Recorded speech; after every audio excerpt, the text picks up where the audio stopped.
दिल्ली से वडोदरा आ रहे air India के 120 यात्रियों ने फ्लाइट रीशेड्यूल होने पर दिल्ली एयरपोर्ट पर हंगामा किया।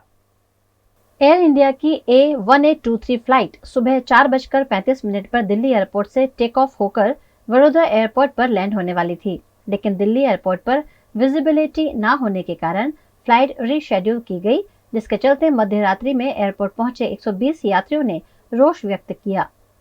दिल्ली से वडोदरा आने वाली इंडिगो की फ्लाइट समय पर वडोदरा पहुंची, जिसकी जानकारी मिलने पर यात्रियों द्वारा एयर इंडिया मैनेजमेंट के सामने भरोसा व्यक्त किया गया। इन यात्रियों का कहना है कि विजिबिलिटी के बहाने फ्लाइट को रीशेड्यूल किया गया है।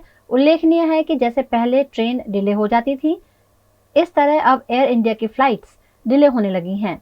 ऐसे अनेक किस्से अक्सर सामने आते रहते हैं।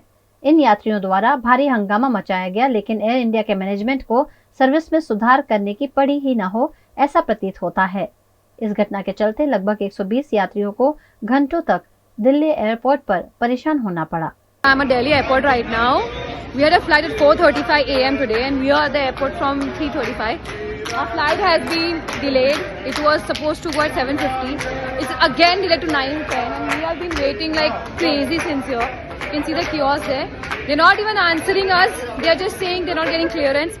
Indigo flight is already taken off and reached Baroda.